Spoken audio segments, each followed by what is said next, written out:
Is it Monday already? If you're easily offended by my face or my breast, this live isn't for you. But if you want to learn about how to manifest or use prayer to draw all the things to you for your greatest and most expansive life, then this is the live for you. Hi, everybody that's just joining. What's up? I've offended a lot of people this weekend by my breasts and my face. So maybe we could not do that today.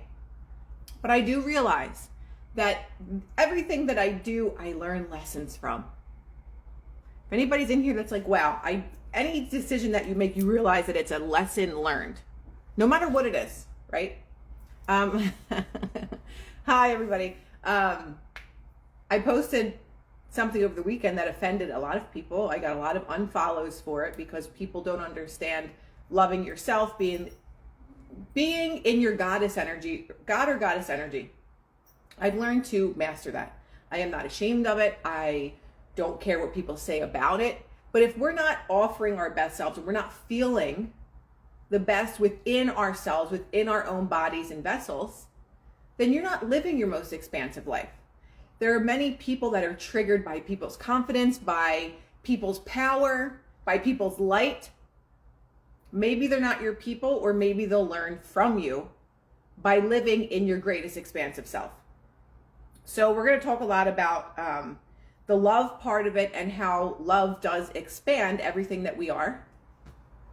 You are you. Being feminine sexual is who you're supposed to be. You're awesome. Thank you, Patricia. Many people don't get that because we're taught to be disempowered. We're not taught to be empowered individuals, right?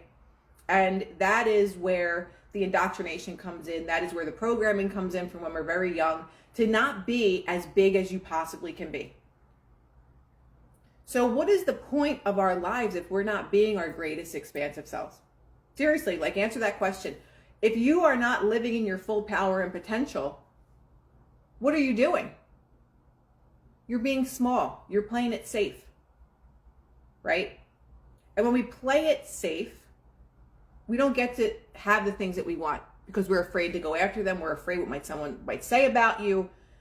You don't walk around with confidence because you're like, oh, I don't want to, get attention from people, or I don't want this person to think this or this person to think that. We didn't come here to be like everybody else. We didn't come here to shrink for anybody. Too many people that are in relationships, friendships, even with family, you're just small all the time. Because you were taught that if you were bigger, maybe you annoyed people. You were taught that if you were your expansive self, that you think you're too good for everybody else. But our vibration is a different thing. Because there are people that are arrogant, right? That believe that they're living their biggest and expansive self, but it's actually their ego that is living their biggest and expansive self. When you're truly in your power, you know that your power can empower other people, right? And that feels good. It's about their triggers, not you. They are aware enough to learn the lessons. That's the problem. People aren't aware enough. Just by a stupid post over the weekend. I'm unfollowing you. You just want attention. And it's like people don't understand. When I show up in the world, I show up in the world every day. I've been this way most of my life. A lot of people don't understand that because we're not taught to be empowered. We're just taught to be small. We're taught to be like everybody else. Why do you think schooling looks so similar to prison? They don't want us to be our biggest and greatest selves. And when you have that power, other people don't like it. All of a sudden, it's like, I feel inferior to you. Why do I not feel empowered? Why do I feel disempowered? Why does this person evoke that emotion in me? Because I'm living in a space of lack. That person is living in a space of lack. And the person that evokes a certain emotion or trigger in them is living in a space coming from empowerment. And it's very unfortunate that that is the way that our matrix system has become, because of evildoers that don't want us to know our true power, that don't want us to be as much as we can be, because there would be no control over the populace. You wouldn't be able to control humanity if we all really knew our power. So when I show up, when I come here, I want to empower people. I don't care if you hate on me. I don't care if you don't like the things that I say. I don't care if you like the things that I say, but you don't want to listen to me or whatever it is. Take in, if you're listening, take in what I say. And if you don't like it, it doesn't resonate with you, find what resonates with you to empower you. Doesn't have to be what I say. It doesn't have to be what anybody says. But find something that's going to empower you. Instead of finding all the things and, people like, you used to post all the truther things and you used to post this and that. I am not going to contribute to the negativity of the collective. I'm going to contribute to the empowerment of the collective so that when people leave my presence or when people watch my videos, you're going to get something empowering from it. Because I'm doing a huge disservice to humanity if I'm showing up and I'm just talking about all the bad things that are happening and just leaving people feeling like, well, what the hell am I supposed to do now? Mental illness, suicide, all these things are so prevalent because people are watching too much negativity all the time. Guys, I don't do video chats. Ever, actually. So I opened up to, this is the biggest book that I've ever had. And I don't necessarily read it. I don't read it in order. I just open it up. You guys know that. This is Neville Goddard, The Complete Collection. So I opened up today to page 430, chapter 12, Your Destiny. And what does it say? What does the first line say? It says, love is the only true power, and your power is in proportion to your love. What's up, Maris? Let's read that again. Love is the only true power, and your power is in proportion to your love. I read that and I was like, shit, okay. Your power is in proportion to your love. Think about that. And of course, that led me right back to all the negative comments, right? And this is just the lesson that I'm using for today as an example. That when people go and say really negative things, even people that like have been following my account, people that maybe were inspired by things that I did before, the things that people say, because they're not coming from a space of love, is truly astonishing. You're like, wow, that person is really coming from a space of hurt, a space of lack, a space of disempowerment. Yes, Jewel, your power is in proportion to your love. And when you think about that, you're like, shit. Because no matter how powerful you are, if you live in a state of negativity, you're really not that powerful. Maybe you do things that make people fear you. If you're a boss or you own a business and you're just a complete asshole. Maybe people fear you, they respect you, but you're not coming from a space of love in order to get that power. And true happiness comes from being in a state of love. I noticed that too. Not many people from those days think that way we do about manifesting. Marissa, what do you mean by that? When scripture speaks of the violent taking of the kingdom by storm, it is not referring to violent characters, but the power of love which gives the force necessary to rise to a higher level of awareness. There is no ultimate destiny for understanding psychologically life is everlasting. It is the appeasement of a hunger whose main force is desire. Man rises on the springs of his desire with every level of the vertical line of the cross within him, so organized that it will life him through desire to higher and higher levels of himself. So in manifestation, our desires are things that what we want to come into fruition. So we have these desires because in our mind, in our dwelling of ourselves, we're like, that's what I really want. But are we coming from a space of lack and thinking that we're going to get it by wanting it? Because that's not the way that manifestation works. Manifestation works when you live in your mind in the state of the wish fulfilled. If it's a business that you always want to open up, you can't think about all day, yeah, I can't afford that. I can never do that. Prices are too high right now. The economy's not going to be good. Everything's going to crash.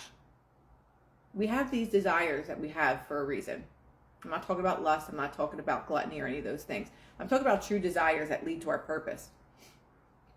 But when we live in the state of seeing the business very successful, seeing so many people coming in and out of your business, you're so busy and you're so happy and you're so fulfilled. That is the way that we manifest things, is by just our energy. Putting our energy out there is our energy that is reflected back. If we're putting the energy out there that, why is that person so successful and I'm not, I could never have these things, I don't deserve these things, I'm not worthy, That's the only energy that's going to be reflected back to you. I'm manifesting a house and the price's resistance is huge for me. Do you mean that you're saying that you're not able to find it, Maris? I, like all true teachers, teach the art of overcoming the violence that characterizes mankind's present level of being. And he means violence in the mind. If we think about it that way, that we are literally violent in our minds towards ourselves. Do you see a person with everything, happy, joyous, has a lot of money, wealthy, successful? Do you see that person and think of them and say, wow, good for them? Or do you think about that person and you begrudge them? Who does that person think they are? Must be nice to have a silver spoon in your mouth. What is your state of violence? Because that state of thinking that you have is only violence towards yourself. And that's what Neville is saying here, is he's trying to overcome the violence that characterizes mankind's present level of being. And most of humanity's present level of self, or concept of self, comes from a state of what? What are we going to look at? The map of consciousness. Most people live in the survival paradigm. So the survival paradigm, it's backwards: pride, anger, desire, fear, grief, anger, guilt, shame. When you see a person that is successful or beautiful or good looking, I'm gonna kill him. He knows that I'm live, my brother. Let's just tag him. So he knows. Can you guys tag my brother? I just tagged his name. Can you guys just tag my brother so he sees it? Because I have to be on doggy duty today. So you're in the survival paradigm. If you're in the survival paradigm, you're living in those spaces. Prideful, angry. Yes, after. Oh, yeah, Ronnie, after my live, I'm going to go down and go and get him and feed him. No, I can't go now. I'm going after my live. You're disrupting me right now. We're going to go back to the survival paradigm. My brother's going to leave me alone. Ben, thank you. He's already in here, breaking my balls.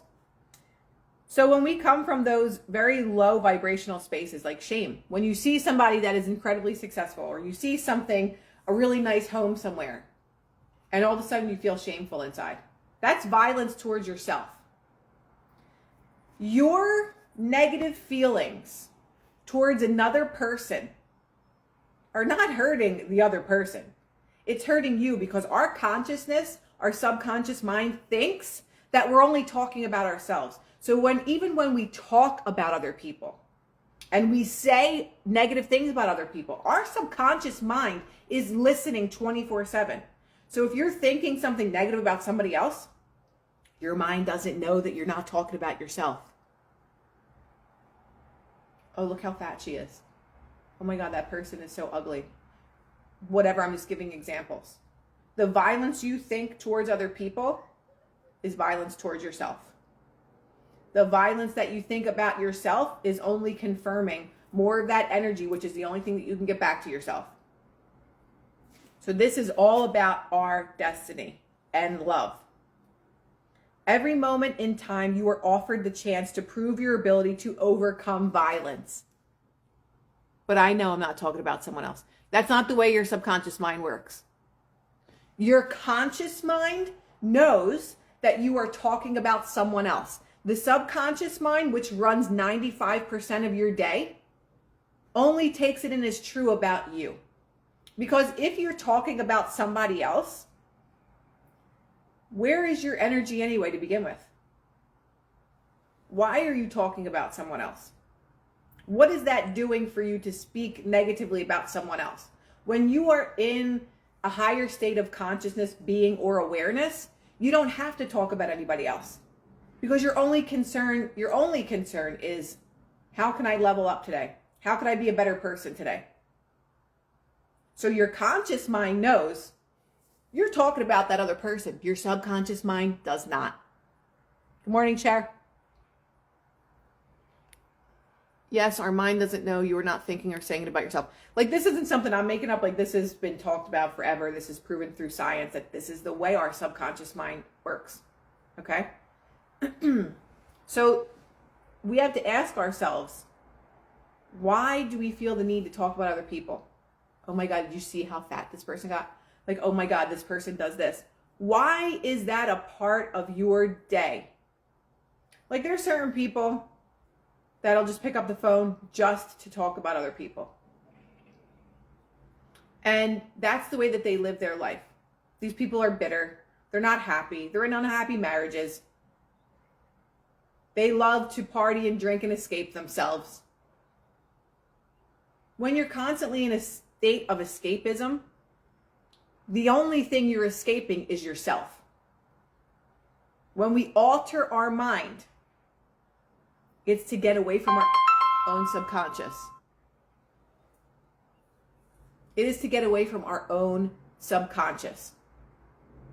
Because our conscious mind can switch things around, but the subconscious mind is where the programming lives. It's like you could type on your computer, you could type different things and it says different things. But your computer memory, that's where everything is stored.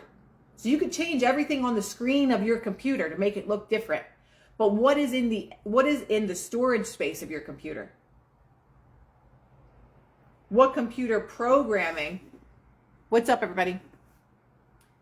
What in your computer programming is the underlying story, the underlying program that's in there? That's what we have to change.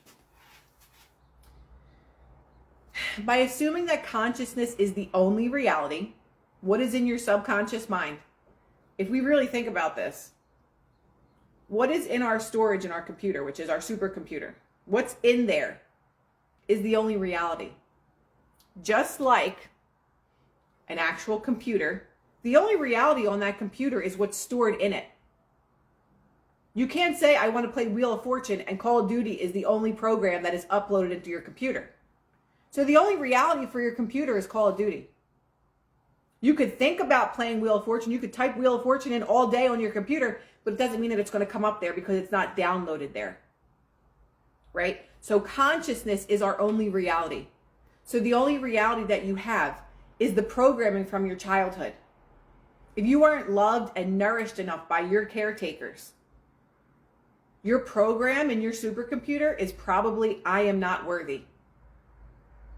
I am not lovable. I am not chosen. That one sentence, which is known as your I amness, that one sentence that runs you, literally unfolds the rest of your life. If every day you walk around with the statement, the program uploaded into your supercomputer because I wasn't paid attention to or loved as a child is I am not chosen. The name of the friggin' book is Neville Goddard, The Complete Collection. Can somebody pin that?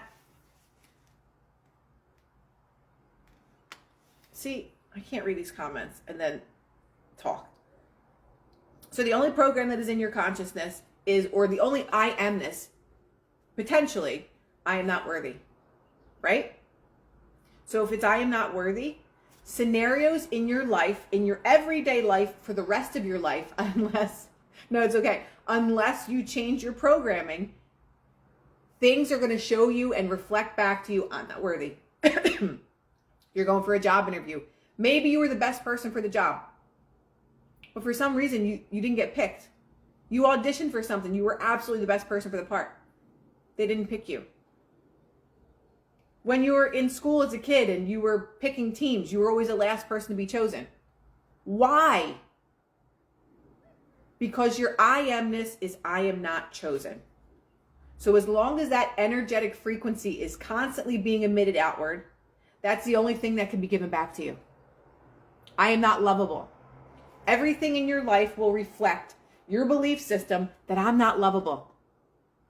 Guys, someone write the name of the friggin' book, please. Neville Goddard, The Ultimate Collection. The Complete Collection. If your parents fought over money, or if they always said, put that back, it's too much money. Your whole life, money, I can't. Just type in Type in the title and I will pin it. If your parents fought over money, if there was never a lot of money, thank you, Mary, thank you. There it is, guys. Thank you.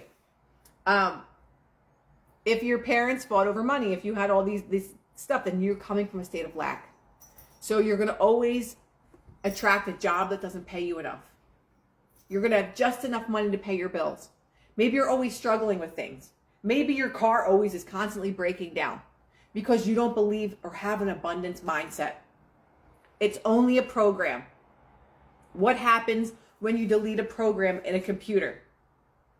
If you delete a program in a computer, it's no longer there. It doesn't exist. So if your Call of Duty is erased from your computer and you're like, I want to play Call of Duty, it doesn't exist anymore. So that is, okay. That's kind of a good example, but kind of not, because our subconscious doesn't really just delete the program. It has to be shifted out. So hypnosis is a very good way to reprogram the subconscious mind, right? So if we reprogram the subconscious mind with a different belief, I am worthy. That's your hypnosis. I'm doing hypnosis right now. I have an appointment tonight. I forgot. I'm doing my 3rd hypnosis session tonight. And when you do it, those words, when you're under a state of hypnosis and the person that's doing the hypnotizing, when you're awakened from it, the entire hours before you go to sleep, the next day, you're going to hear those words over and over again. It's very powerful.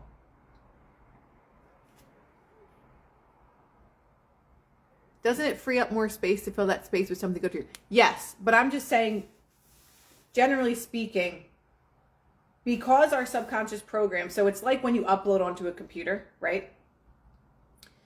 Maybe it's 10% uploaded. Maybe it's 25% deleted. So that old programming still lives there, but the new program is being uploaded. Now it's 35% is being uploaded of this new idea. I am worthy. The I am not worthy is still maybe not deleted, and maybe it's at 40% now. So you understand, the subconscious mind learns through repetition. That's why hypnosis is so powerful, because it goes through repetition. It's saying the same statements over and over again, right? There's different forms and ways of doing hypnosis, but repetition is how the subconscious mind is programmed, like your ABCs. You say your ABCs, you learn them.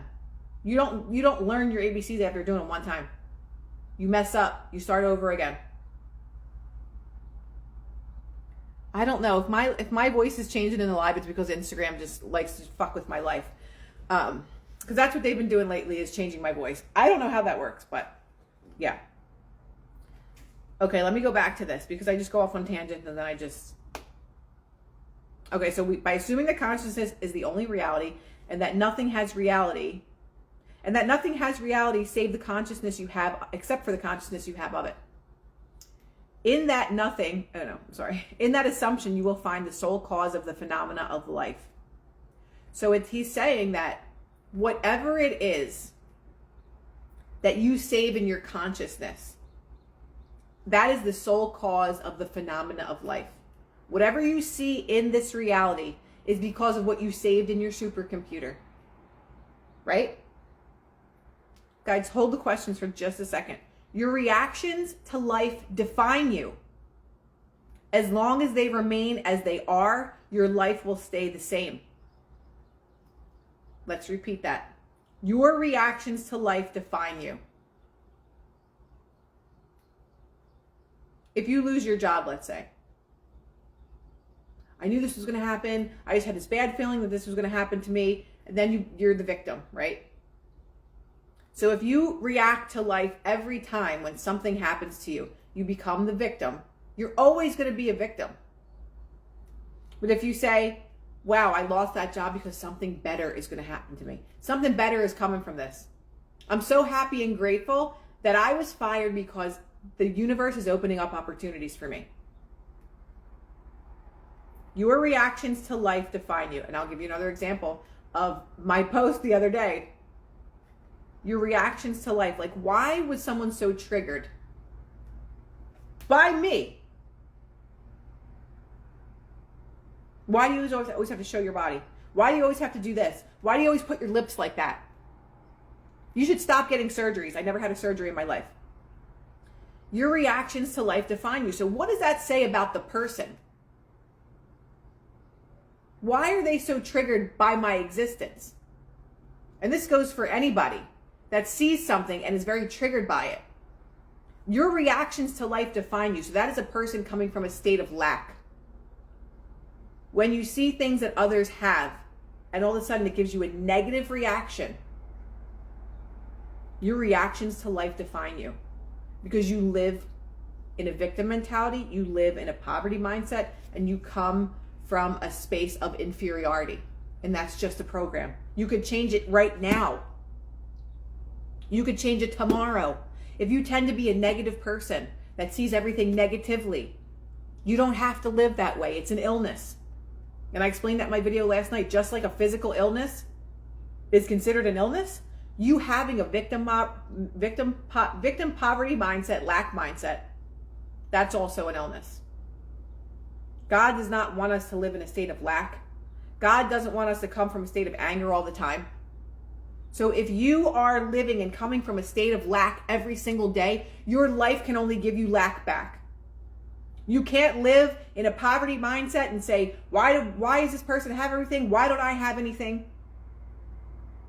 And expect for your life to be great. It's never going to happen. So again, your reactions to life define you. I've been on a million auditions in my life. I've gotten turned down by so many. If I allowed that to deter me and say, you're just not good enough, you just can't do this, you're just not talented, where would I be? I'd be in some 9-to-5 job that I hated and I was miserable. But I was able to create my own reality because of my mind and thinking. And I wasn't always like that. I told this story a million times about coming from a dancer's salary. Why did I manifest to have a dancer's salary, to not ever have enough money? Because I believed that my worth and my value were not enough and that I was not enough. So I attracted things that were not enough in my life until I realized, hey, I could change this. And I did. And random jobs would fall out of the sky when I lived in LA. All the time. Right? My reactions to life define me. And as long as they remain as they are, your life will stay the same. Your world is but a projection of your state of awareness. If you are only aware of I'm not chosen, I'm always cheated on, I always attract unavailable people, why am I not loved?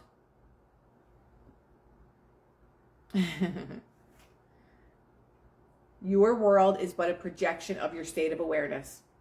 If you always come from a state of victimhood, the world's going to make you a victim every day. I promise you, even if you stub your friggin' toe. You will blame somebody else. Why does this always happen to me? Oh, I have a headache today. My back's killing me. How many people do you know that you call on the phone and you're like, oh, I don't want to talk to this person. I don't want to talk to them. But you call anyway because you're like, oh, let me just see how they're doing. How are you? You're like, oh my God, I just lost my job. You know, I'm probably going to lose my house. And then it just goes on and on and on. Your world is but a projection of your state of awareness. If you're only aware of the bad things that happen in your life and world is but a projection of that. Words cast spells, even the ones that you don't say out loud. So, you could be the victim or you could be the victor. What are you going to be? Some people are comfortable in their story being a victim. More power to you and your misery. But you have a choice of what you want to change with yourself. But it's the awareness that's going to cause the change first. So if you think about it, your world is only a projection of your state of awareness. Chris, I'm glad. That's probably the most powerful sentence of the day. Your world is but a projection of your state of awareness. If your state of awareness is, oh my God, there's horrible viruses out there, I'm going to die. The world's going to end. The stock market's going to crash. Oh my God, what am I going to do? There's going to be a civil war. Your world is but a projection of your state of awareness. Example. You could be in a store, standing next to someone that is in a completely different reality than you. Your day is shitty. Everything is going bad. Why is this place so expensive? I can't even afford my groceries. And the person next to you is like, oh my God, it's so nice in here. Look at all the amazing fruit that they have and all the great selection of food that they have. I'm so happy and grateful that I can afford everything and that the universe always provides for me. You're standing in the store with in the same place. But people are living in two different realities. Why? Because your world is but a projection of your state of awareness. That's it. It's very simple, actually. Are you aware of all the good things around you? I'm so grateful when I go for these walks and I see these beautiful trees, and I'm just so grateful for all this oxygen and the sun shining. Someone else is in the same park, walking the same place. Like, I can't believe this. This is so awful. Like, I'm never going to lose all this weight. Like, how I walk here every day and nothing happens. You're literally standing on the same exact ground. But your world is but a projection of your state of awareness. Consciousness is the only substance and the only cause of the phenomena of life. Therefore, it is impossible for change to occur until there is a change in consciousness. That's it.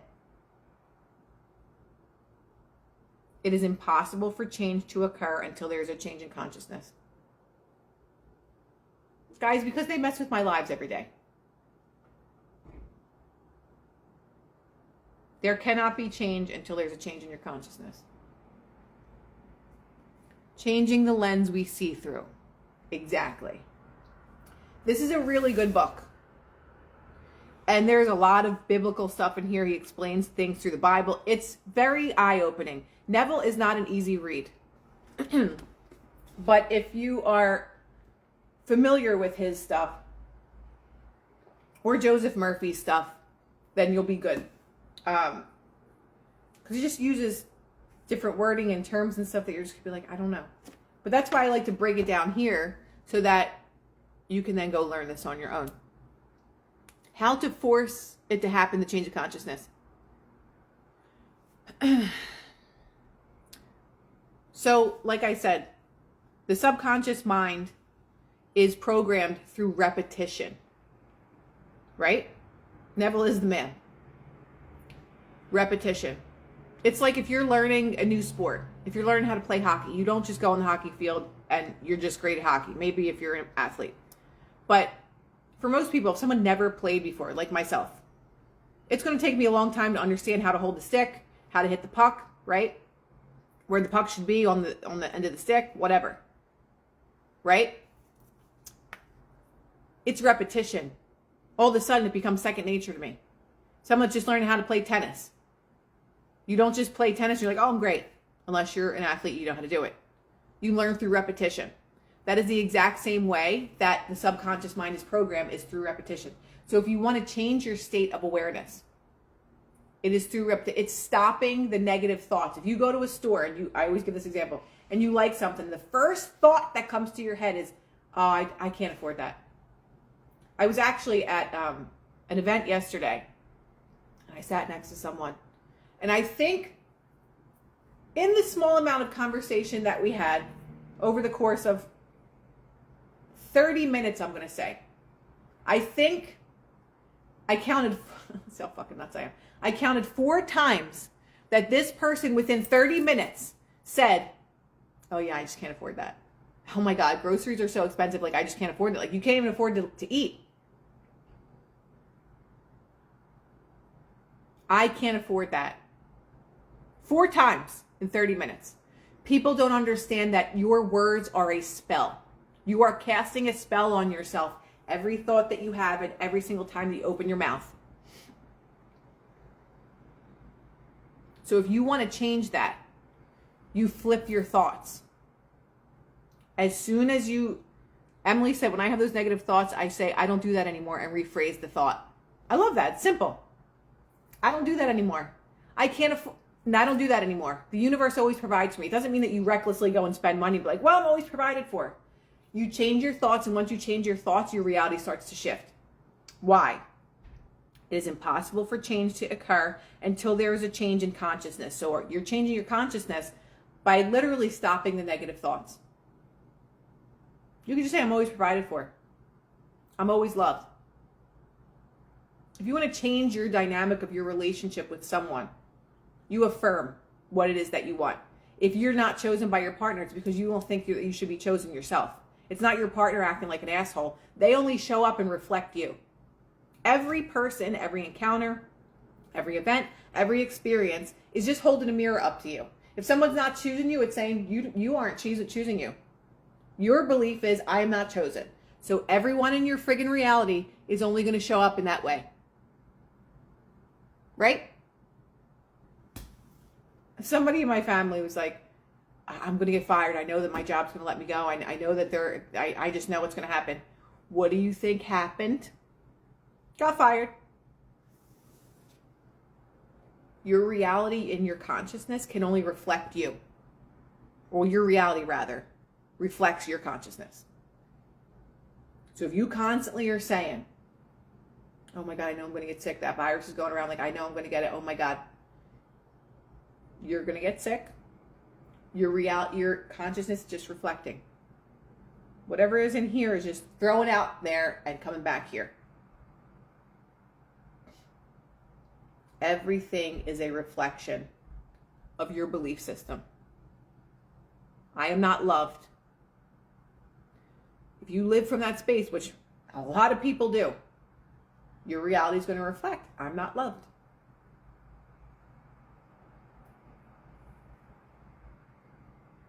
I'm glad that you like it.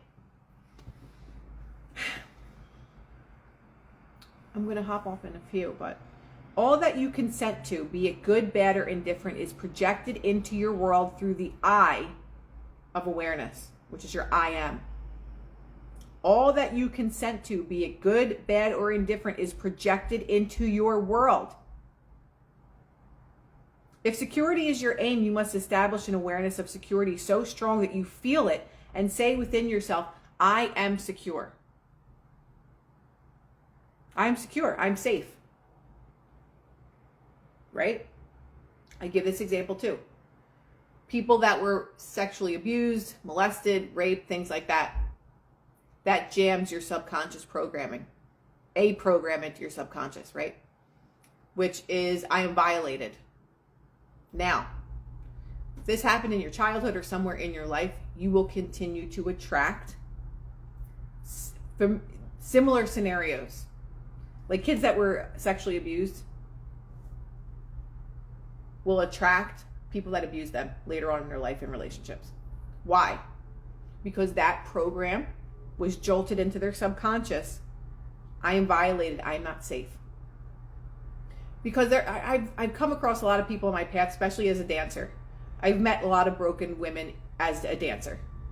And they always, not always, but many people that I've come across have had these incredible journeys with parents that were alcoholics, abusive, things like that. And their life, their own life, reflected a lot of those things. It's only because of the programming that we have that happens. If your parents were alcoholics and that's what you know, that's what your programming is, that's what you see, a lot of people will tend to have drinking problems. If you were abused when you were young, your I amness, again, I'm not safe. I'm not lovable. I'm abused. I deserve it. Right? I'm getting this book. Thanks for sharing this and thanks for giving your time. You're welcome. I'm glad that you like it. But again, it's just your I amness. Your I amness is good or it's bad. Most of us, it's bad programming. I think it's like somewhere around 90% of people have negative programming. Think about that. Billions of us walking around with negative programming. Why do you think the world looks the way that it does? If we had positive programming and we loved and were loving and felt worthy of love, love is the highest vibrational frequency. The world would not be able to sustain negativity and darkness. Okay? That's it. It's very simple. The more of us that elevate our level of consciousness and frequency, the less, think about this, the less evil that can exist in the world. That's it. Literally, that's it. The more of us that elevate and do the friggin' work, the less amount of suffering that can exist in the world. Because whether you like it or not, your violence, like we talked about earlier, your violence towards yourself is violence toward everybody else. So if you're violent in your mind, I'm not worthy, I'm not loved, I never have enough, I'm not chosen, I'm so fat, I'm ugly. The more violence you have towards yourself, you can only give that out into the world. Because everything is a reflection of you. So if your reflection is now, oh my God, I'm so happy and grateful that I am loved. I'm so happy and grateful that I get all the things that I could need and more. I'm so happy and grateful that I have so much money that I can give it away to people. If the world was like that, less darkness. I'm going to pull out the map of consciousness. If we elevate up to the spiritual paradigm,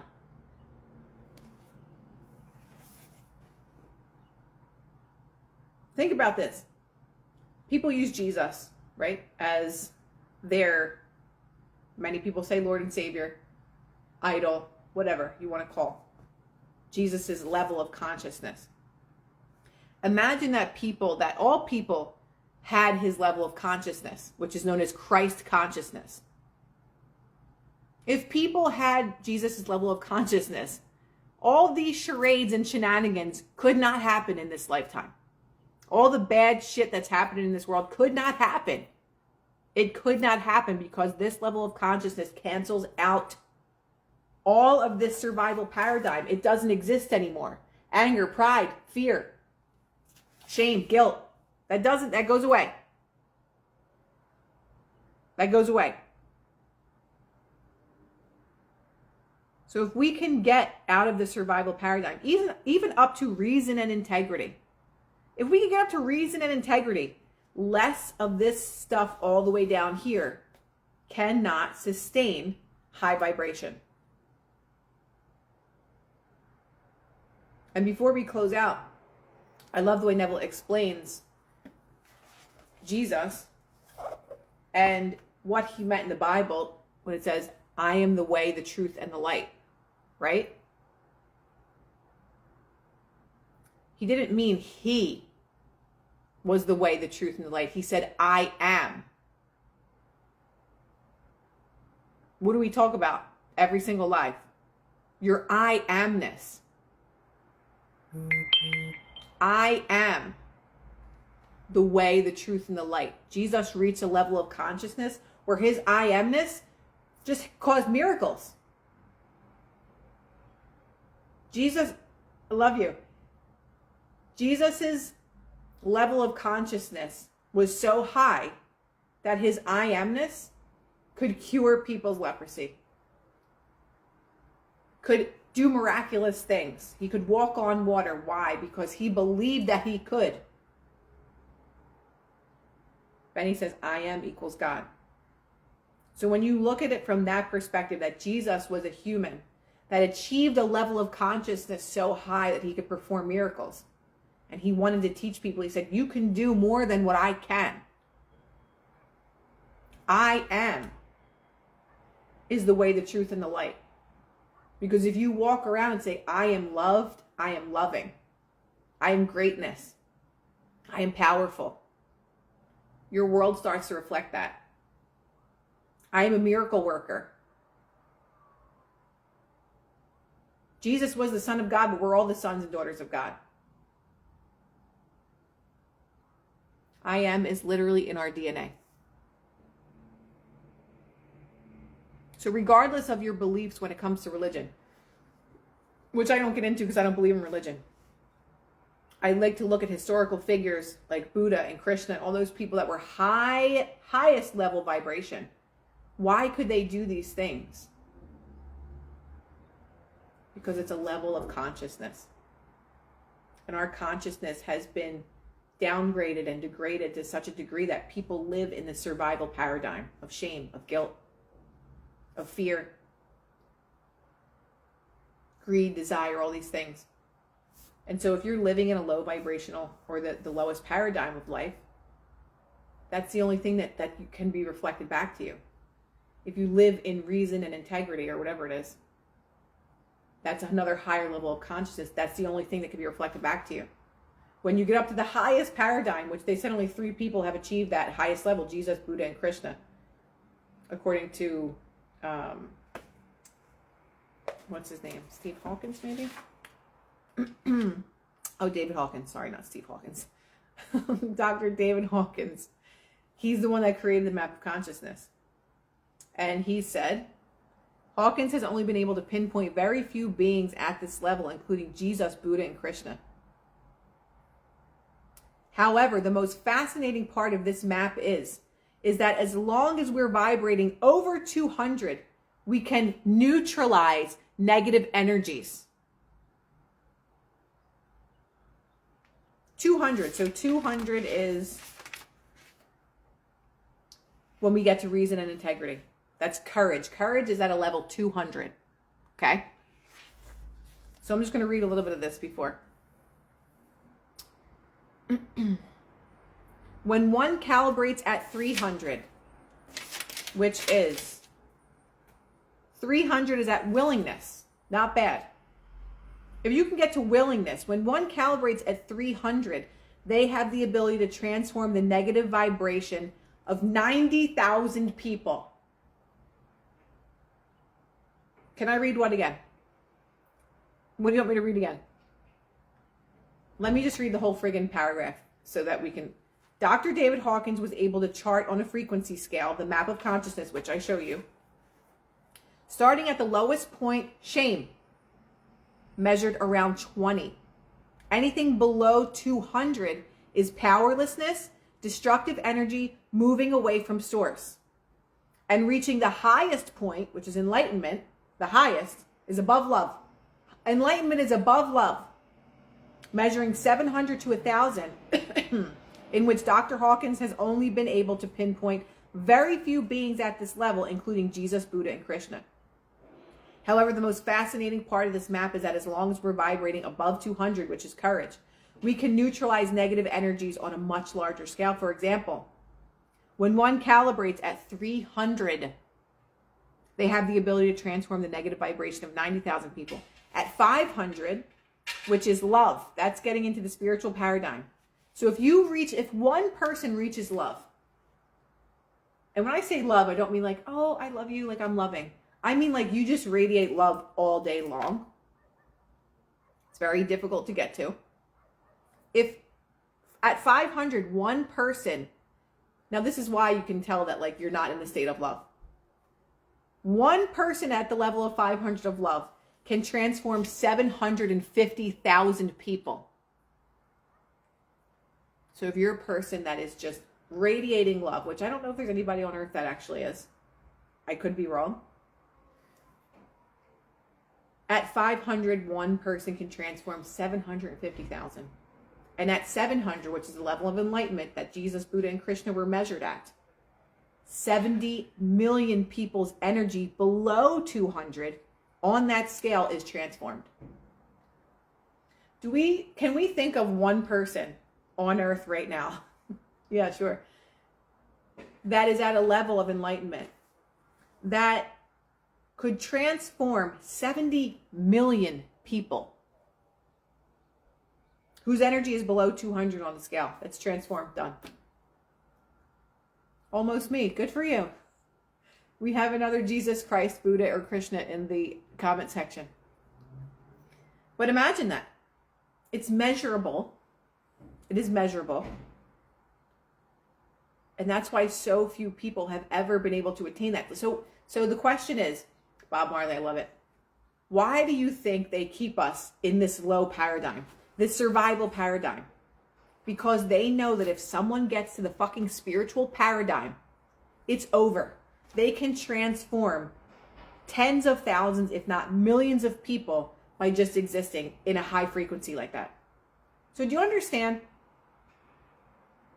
Do you understand why it is so critical for them to keep us in this very low survival paradigm. Shame, shame, shame, shame, shame, fear, fear, fear, fear, anger, anger, anger. Do you understand? Because if they see people going up, up, up, up, rising, rising, rising, rising, rising in consciousness, they know the power that our consciousness has, that one person can change 70,000 people. And that if another person at the same level of enlightenment reaches that level of love, they can change another 70,000 people. And it literally transmute and alchemizes those negative energies. So as long as 90% of the people in the world have a negative mindset, we will never reach this level of consciousness. So we will never change this entire matrix system. They crucified Jesus for a reason. They can't have some spiritual being like him walking around this earth teaching people how to empower themselves. So once you understand why they want us down here, it's because they don't want us to rise here, because once we get into this spiritual paradigm, we can change millions of lives just by existing.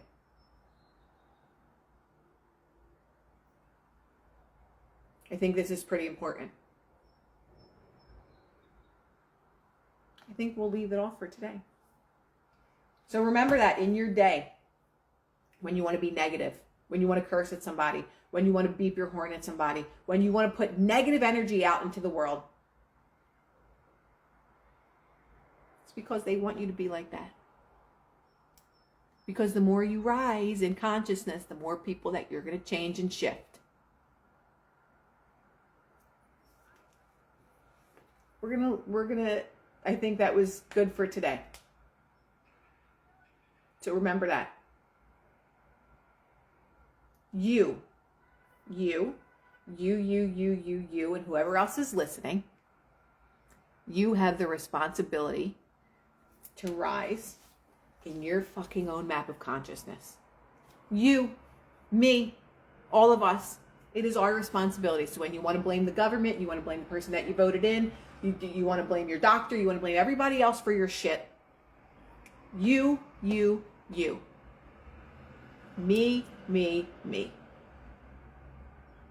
If I decide to rise in consciousness, other people around me are going to do it too. If you decide to rise in consciousness, other people around you are going to do it too. We can transmute the energy.